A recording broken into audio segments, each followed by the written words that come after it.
কিসে ডাকতেছো কেন আমারে? আমার একটু সুন্দর করে সাজাই দেন আমা। কেন তোমার আবার সাজা দেওয়া লাগবো কেন?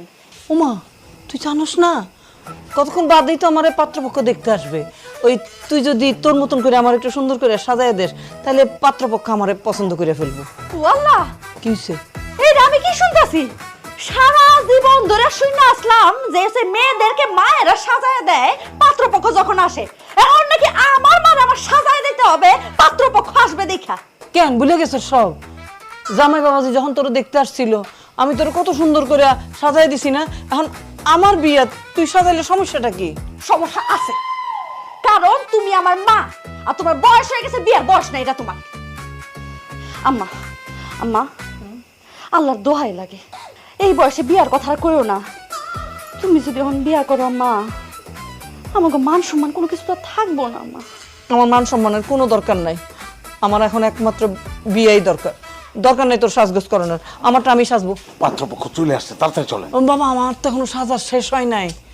এত দেরি হইলে আচ্ছা গোড়ার ঘাস খাচ্ছ, তুই সাজাই দিতে পারো নাই? চুপ, একদম চুপ। নিজের আপন শাশুড়ি বিয়া করতে চাইতেছ, তুমি তার সাহায্য করতেছো, সহযোগিতা করতেছো, লজ্জা করে না তোমার? লজ্জার কি আছে? এটা পবিত্র কাজ, বিয়ে একটা পবিত্র কাজ, সেই পবিত্র কাজে আমি সহযোগিতা করতেছি, আমার তো গর্বে বুক ফেটে দিতেছে। বিয়া পবিত্র কাজ মানলাম, কিন্তু নিজের আপন শাশুড়ি একটা বয়স্ক মহিলারে তুমি বিয়া দিতেছো, এইটা কখনো পবিত্র কাজ হইতেই পারে না। কোন বই লেখা আছে?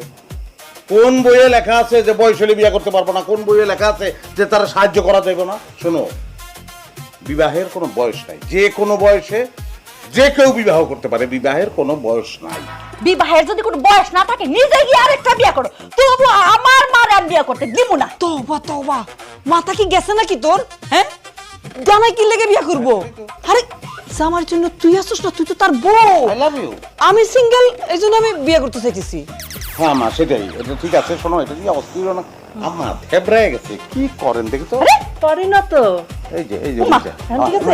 ম্যাম করেন, ঠিক আছে। হ্যাঁ। আম্মা ম্যাম করেন, ম্যাম সাউন্ড করা লাগবে না, সাউন্ড সাউন্ড।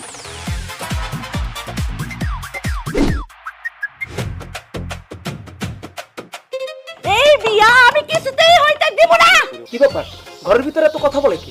ওই টেলিভিশন কথা বলে, টেলিভিশনে সিরিয়াল চলতেছে তো সেইটা। তো আপনি তো পাত্র, যে আর আমার বন্ধু। শোনেন, আপনি যে পাত্রী দেখতে আসছেন সেই পাত্রীকে বিবাহ করলে আপনি তখন শুকনা শাক না এরকম থাকবেন না, কিন্তু আপনি কিন্তু স্বাস্থ্যবান হয়ে যাবেন, মোটা হয়ে যাবেন।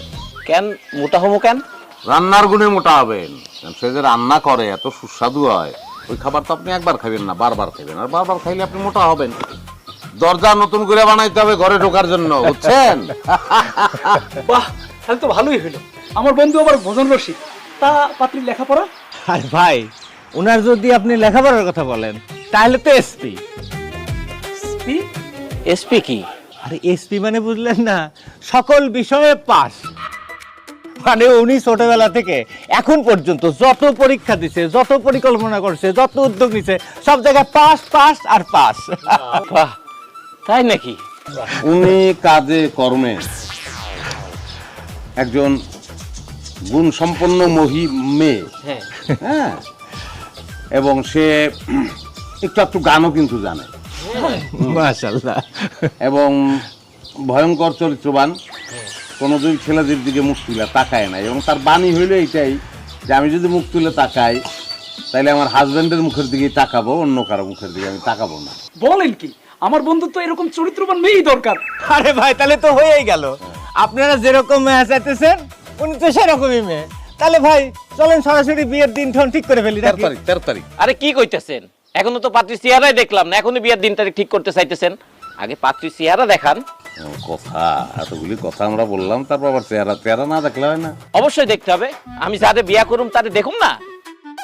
চেহারা অবশ্যই দেখবেন, এবং দেখা মুগ্ধ হবেন। মুগ্ধ যদি না হন তাহলে মুগ্ধ হওয়ার ক্ষমতা আপনার নাই।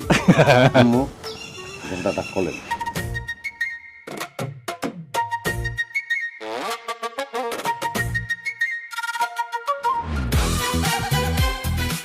মাশাআল্লাহ, মাশাআল্লাহ।